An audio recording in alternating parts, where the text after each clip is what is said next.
Odier, welcome to the Executive Talk. We sit in a bank that's been around for more than 220 years. You yourself have been in the bank for almost 40 years. Do you sometimes feel like an old-fashioned banker or almost like a dinosaur in the industry nowadays? I don't think we feel like a dinosaur at all. I think we feel very lucky, actually, that we have had a model and a philosophy that have led us to survive some of the most difficult times in the last 2 centuries. And even more than that, to learn about those difficult times to the benefit of course, our clients, but ourselves as well. Speaking of surviving, you claim on your homepage as well that you've experienced, not you personally, but the bank has experienced more than 40 financial crises. Does that give you an advantage compared to other banks, to competitors maybe as well, that you have seen the world evolve, you have seen the financial world change as well? Well, you see, the philosophy of the bank and its organizations have been quite perhaps different from the one of the majority of the financial institutions. First of all, it was built on the idea of a partnership of people owning and managing the firm, an entrepreneurial spirit, if you wish. Second, it's been very focusing on one and one only profession, one only business, which is the wealth management for families, for entrepreneurs, and for institutions around the world. And thirdly, it's been based on values, and those values had a lot to do with caring a little bit about, of course, the concerns of everyone, but certainly caring about our impact on our community, on our people, on our stakeholders in general, if you wish. And today, this is precisely a revolution that is starting. This revolution about getting a bit outside of its main way, to look at the world more globally and make sure that we understand what are the mega trends that are affecting us and how do we translate that to the benefit of the portfolios of our clients. I'm sure we're going to talk about these values and also these trends that you're very much involved in.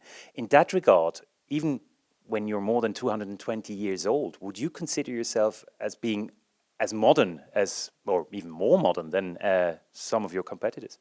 I think the motto of the firm has always been to rethink ourselves. Mm-hmm. That's why we now have this really philosophy of rethink quasi everything. And one of the areas where we have done so was in technology, for instance, which technology means also in modernity. And we've applied technology and modern thinking since I'd say the firm was created in most of the activities that we have developed. Today, for instance, we are recognized as one of the leader platform from a technological point of view for private banking activities.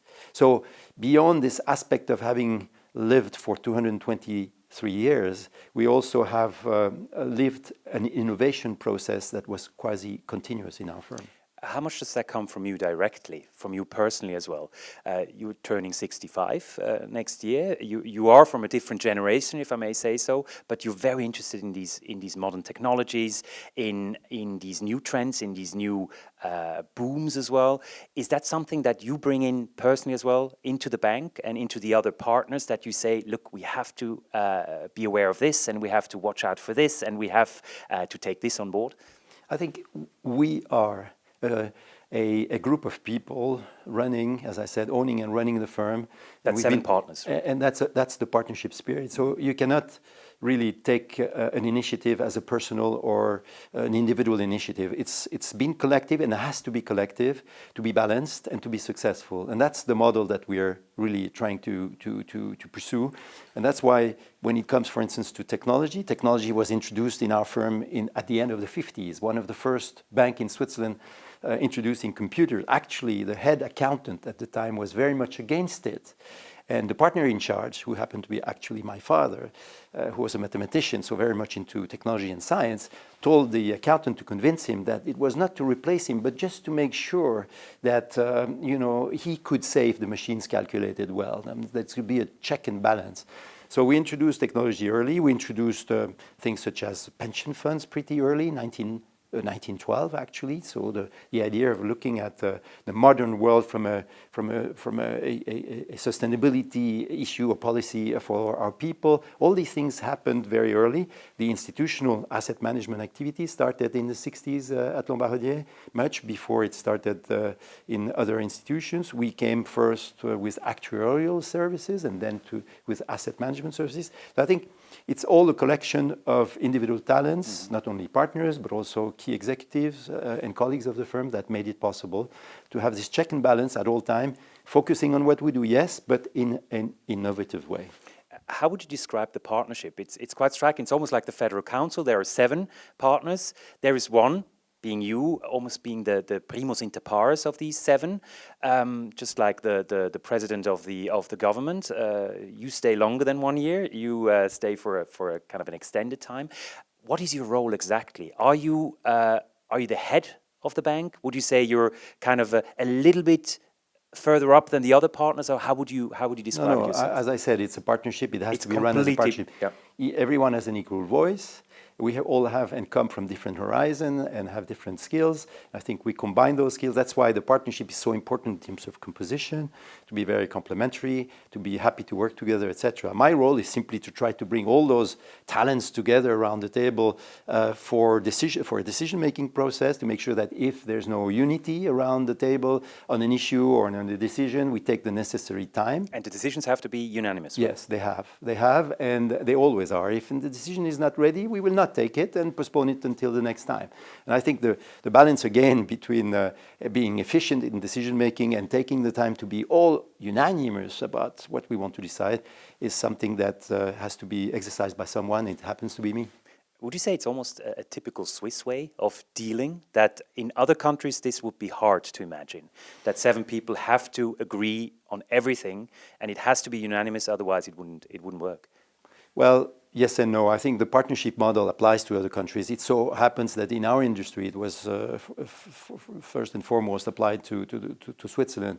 But I think the model goes through certainly more than simply being an organizational model. It is a philosophy of running a project, running a firm, of dealing with people, of respecting each other, of getting the best of each other around the table to make sure that the interests of our clients, of the firm, of our people, of the families that work with us are best preserved. We don't, although our owner, we don't feel really owner in this sense. We are, if you wish, trustee for the next generation.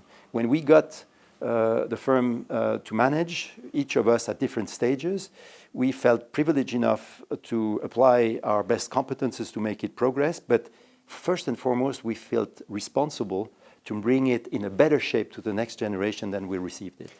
That is a privilege, that is a responsibility, but it can be a huge pressure as well. And you personally, you have your name attached on the bank, and your family has been involved in the bank for generations. Do you often feel that pressure as well, that you might think, I almost feel like the pressure of all my ancestors on my shoulders when I take a decision? You see, the business of managing money is a business that has to do with trust and, in a certain sense, a certain distance that you have to take on the decisions you take, a certain calm, if you wish. So stress is the enemy of that business. It makes you take short-term decisions, makes you take perhaps decisions based on facts that are not going to last. So I think the distance is necessary and perhaps the experience is necessary. So this combination of people coming from more recent types of education and people coming from the world of experience in general is so useful. So stress there is, of course, because the circumstances we've gone through and each generation has had its circumstances are sometimes difficult. But the fact is that this is our job.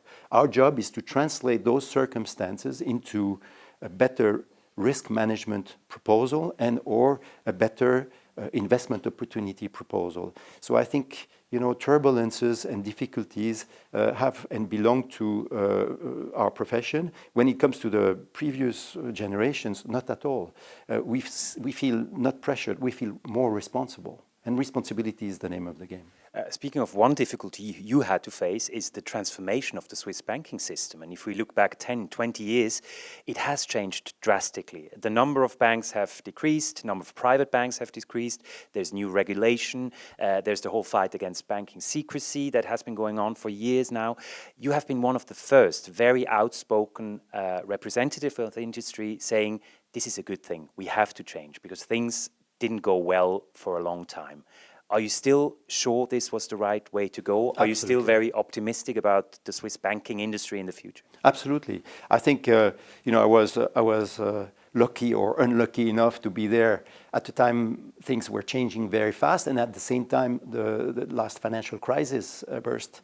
And I think we needed to realize that the world was changing, and we needed to do that fast. And as in any function, when you take charge, the best thing you can do is to apply your conviction as soon as you can to make sure that you have the time to implement. So that's what we did. And I say we because here again, it was not a matter of one person. It was a matter of a group of people, actually the board of the Swiss Bankers Association, to get convinced. Well, yeah. So I exercised a little bit my experience of dealing with a group of people to make decisions, but then to act together in a way that was not always always easy, of course. Voices and interests were different, but on the main decisions to act swiftly and change our strategy when we had. You are, as I said, outspoken, and you're very a political person. Is it fair to say that you are as independent as you are because you take your liberty as well and your freedom to say, okay, if something bothers me, also on a political stage, I'll just go ahead and say it? Well, it depends in what circumstances. When you represent 300 banks, you have to take into consideration the sensitivities. When you were head of the Bankers Association, you couldn't be. Then you have to come up to a collective view on some problems, and then you have to express yourself on that collective view, whatever your own sensitivity might be, and that's fine. Otherwise I wouldn't have taken the job. When it comes to running our company, and there that's totally different. We're totally independent. Lombard Odier does not depend on any general assembly of shareholders to tell us freedom as well. We're completely free, and independence is key for the benefit also of our clients and investors. We do not need to take any product, any idea, take this direction or that for the business we do. We just rely on our good or bad judgment. And for 223 years, it was rather good than bad, otherwise we wouldn't be there. So yes, we are outspoken ourselves because we think we are an actor. We should be an actor and not a spectator. Let me just specify, in particular with regard to the Swiss, I would say, general conditions of exercising business, I think we, as much as other sectors in Switzerland, depend on our good policies or bad policies. That's why it is a responsibility to have a view on that. Mm-hmm. So I have a view indeed on most of the important policies that are being developed for this country, because I believe in Switzerland, and I believe as Switzerland as a free, business-oriented, a country that can be serving as an example in innovation and in the development of future industries. Let's take a concrete example. Our relationship with Europe is on the brink. It's quite shaky, and people are waiting what happens with the framework agreement on the table that is not clear to go through, that is going to be decided by the Swiss people. But a lot of people wouldn't say anything and wouldn't be so outspoken. You are. You say we need that framework agreement, right? Yes, we do. We've been in negotiation since 2014. I mean, I admire our administration and our ambassadors and our diplomatic forces that have been negotiating for so long, but since 2014.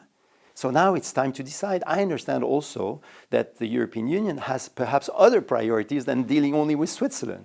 And mind you, in the past, those who believe that we can still do good by having perhaps compromise on different things, I think they're fundamentally right in general, but on that one, they're wrong. Europe is today much more one, even though it has its problem, than 27 or 28 countries. At the time, we could discuss with a few countries here, a few countries there, get alliances on certain issues and find a compromise. Today, they don't have time. They can afford. The European Union has clear priority for its own constituencies. We come as number 29 on the line. And we have, with our importance, we have also to demonstrate how important we are for Europe. So it's not a question of depending on Europe. It's a question of participating into this market that is very natural to us at our doors, extremely important for our people who are not able necessarily to have businesses that can export in Asia or in America or in Latin America. Also the smaller businesses that are exporting across the borders in southern Germany, northern Italy, eastern France. This region is so important for our country. After 4 or 5 years of negotiation, I think time has come to find an agreement. So are you worried for Switzerland, for the Swiss finance sector also, and for Swiss economy? I would say the consequences of not deciding today are consequences that would materialize in 10 years. So I am very concerned about taking the right decision today in advance of what will come in the next few years.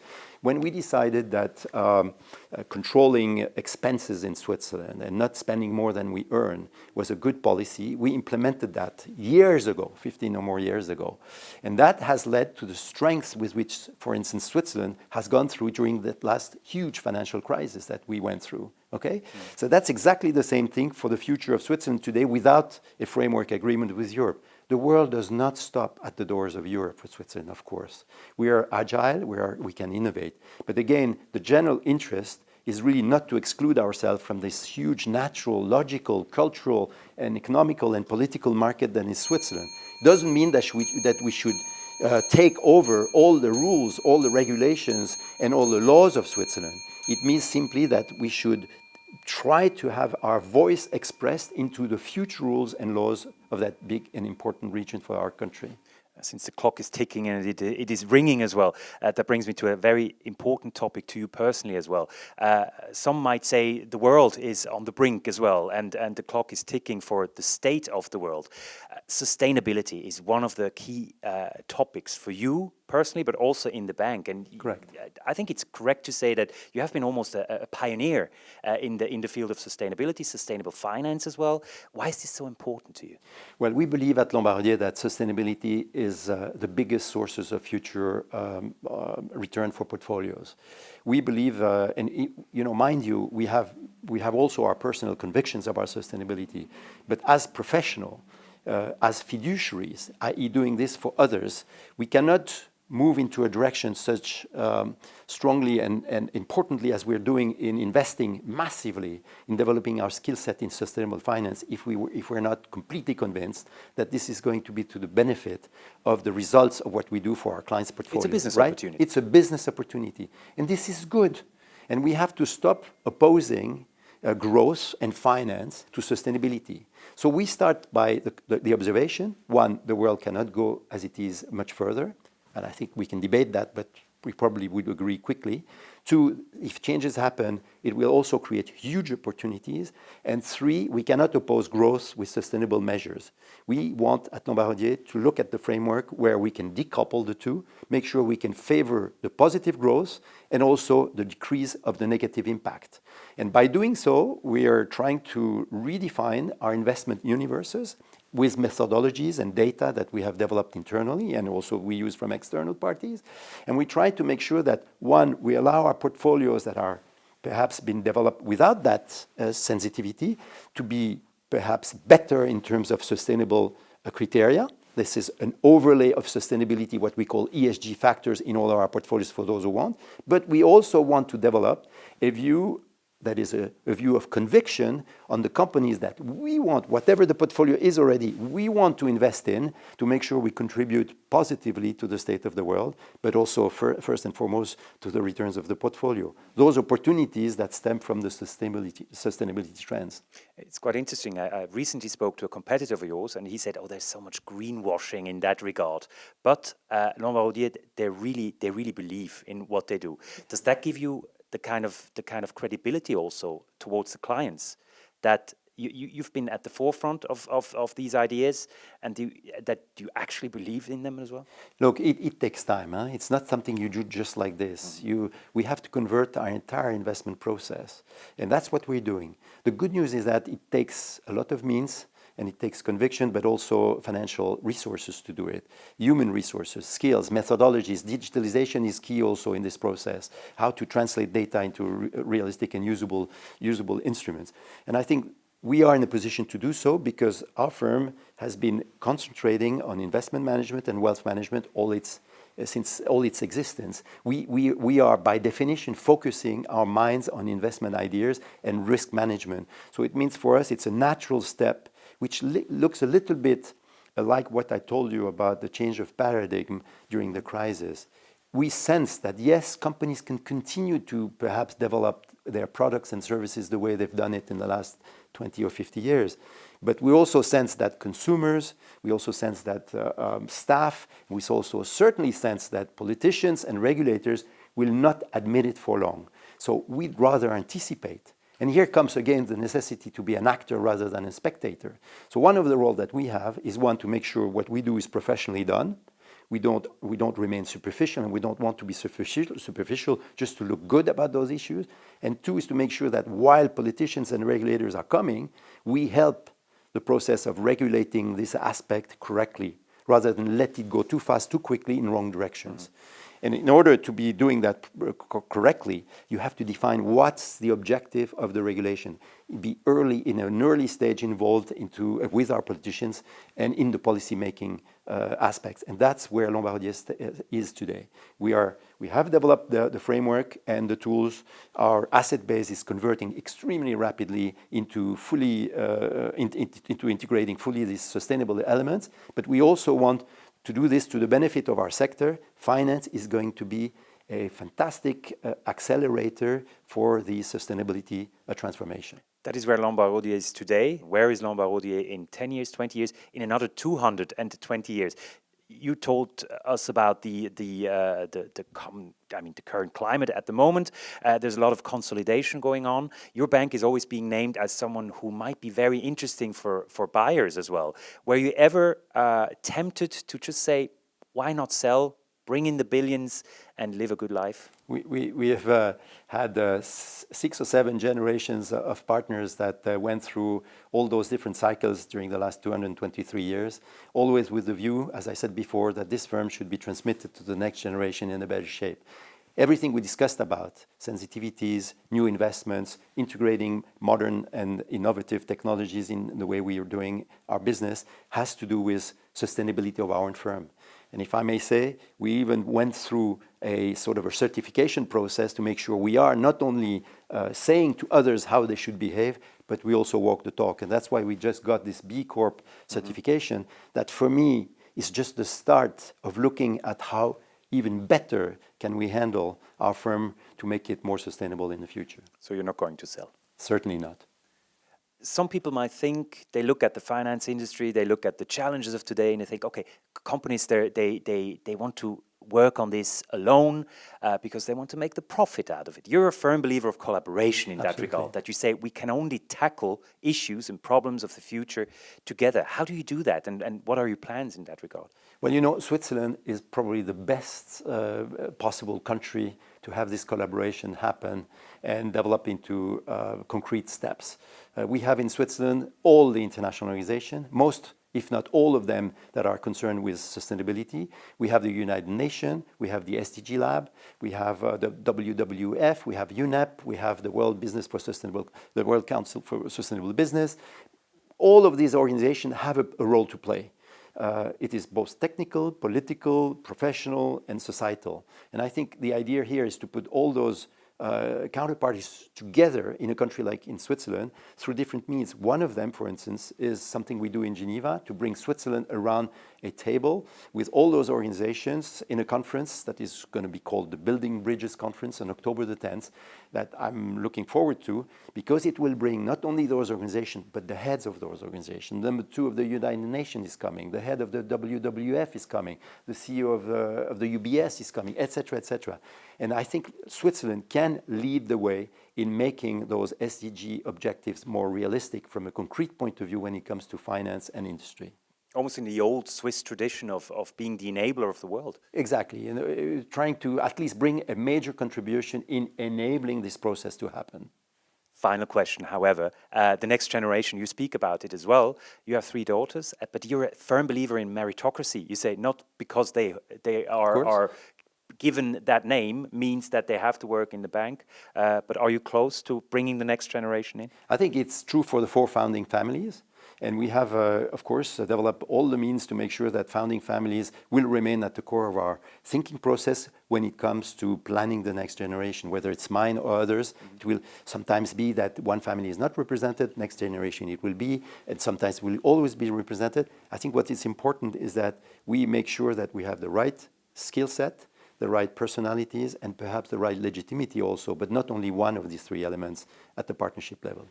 Patrick Odier, thank you very much. Thank you very much.